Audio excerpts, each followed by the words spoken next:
Hello friends, আজকে আমি আপনাদের ফেসবুকের খুব গুরুত্বপূর্ণ একটি সেটিংস দেখিয়ে দেব, যেটি অফ করে রাখলে আপনারা কখন মেসেঞ্জার ইউজ করছেন বা ফেসবুকে অ্যাক্টিভ আছেন, আপনার ফ্যান ফলোয়ার কেউ তা দেখতে পারবে না। সবাই ভাববে যে আপনি ফেসবুকে অ্যাক্টিভ না।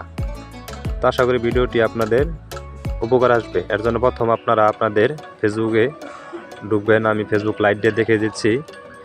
প্রথম আপনারা আপনাদের ফেসবুক প্রবেশ করবেন। এরপরে এই কর্নারের থ্রি ডট আইকন আছে বা অথবা আপনাদের প্রোফাইল আইকন থাকতে পারে, সেখানে ক্লিক করে দিবেন। এরপর একটু নিচের দিকে আসবেন। এরপরে দেখেন সেটিং অল প্রাইভেসি, আর নিচে শুধু সেটিংস প্রোফাইল আইকনের একটি আইকন আছে, এখানে ক্লিক করে দিবেন। এরপরে আবার একটু নিচের দিকে আসবেন। এরপর দেখেন সেটিংস স্টুডিও নামে একটি সেটিং আছে, এখানে ক্লিক করে দিবেন। এরপর আপনাদের সামনে এরকম একটি ইন্টারফেস শো করবে। এখানে যে অ্যালাউ অপশনটা আছে সেটা বন্ধ করে দিলেই আপনাদের কাজ হয়ে যাবে। আপনি অনলাইনে অ্যাক্টিভ থাকাকালীন কেউ দেখতে পারবে না।